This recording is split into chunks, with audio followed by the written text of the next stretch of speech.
This is Daniel. When he was 9 months old, his mother and father noticed he wasn't developing the same way his older sister had. He wasn't doing anything. He wasn't rolling over. He wasn't even crawling at 9 months, which every kid usually crawls around that age. So they brought him to his pediatrician. Sometimes when a child comes in and they have a problem, it's very obvious right away and there's no question about it. Say ah. Dr. Wendy Gladstone, a pediatrician at Exeter Pediatrics, tells families about the Richie McFarland Children's Center and makes a referral. We've known them for so long. They do such a great job of not just taking care of the immediate medical and developmental concerns, but they really look at the whole family and see what is it like to be impacted by a question about your child's development, worries about what the diagnosis might be, and how to help a family provide the best support they can at home, in addition to what we do medically and what the center does for developmental concerns. Daniel gets occupational therapy at home as well as in the Richie playgroup. We're exploring new sensory experiences and working on some fine motor activities, drawing in the shaving cream. And Daniel's learning how it tastes, which is yucky, huh? It tastes yucky. After 27 years, you really get to know another agency well, and you learn what are their strengths in particular.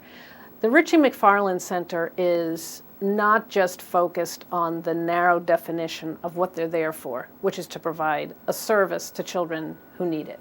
It looks at the family functioning as a whole in the context of the stress of having a child with a developmental problem.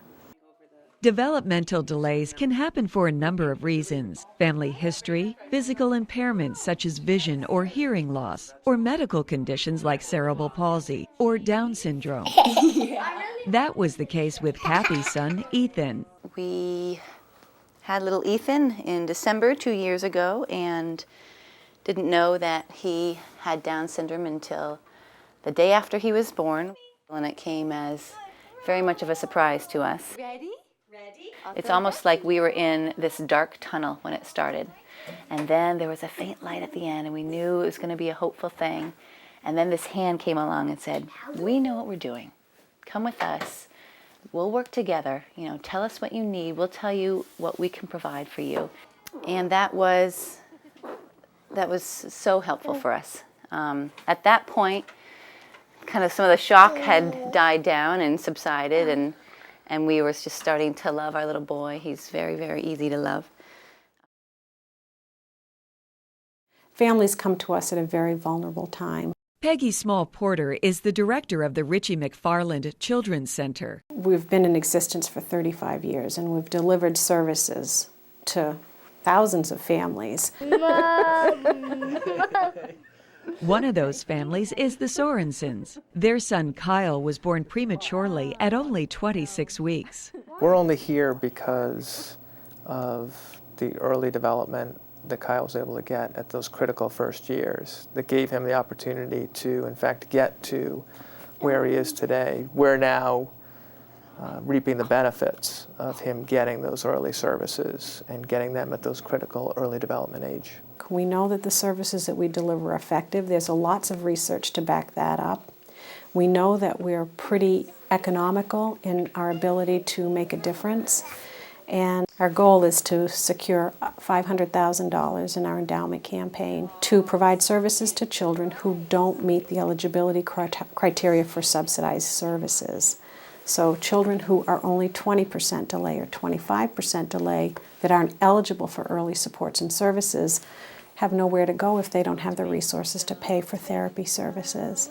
Little star, how I wonder what you are. Through the hard work of Ethan's entire family and the expert guidance from the Richie staff, Ethan is learning new skills and getting ready for school. It is absolutely significant, the amount of help that a child receives from an early intervention program. Susan Curtis is the special education coordinator for the town of Exeter.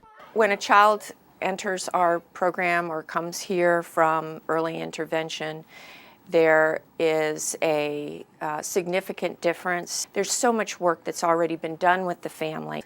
They've received tremendous amount of education and support about all domains of child development. So I see the dynamic between Richie McFarland and our early intervention services as being a very strong, interconnected continuum for a child and for a family. These programs can only continue with support from the community.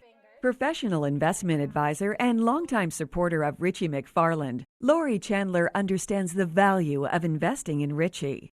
More and more, when individuals, and myself included, look at making a donation to any kind of a nonprofit organization, it matters that there are actual statistics that prove that there's a reason, that there's a value in making this investment. You know, the federal grants and unfortunately the budgetary cuts, that it's just that much tighter.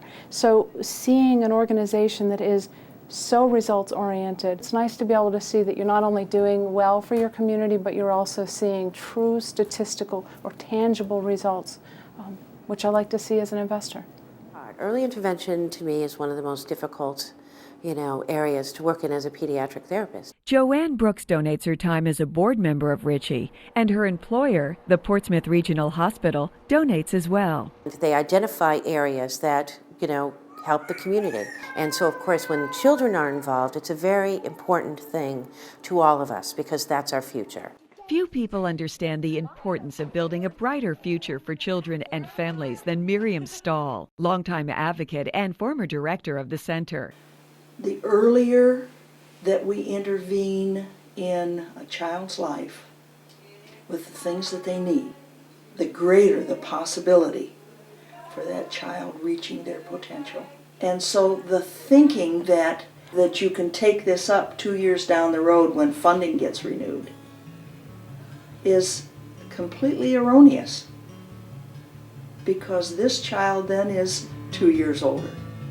Now there will be more children, there will always be the children, but the missed opportunities are just, it's not acceptable.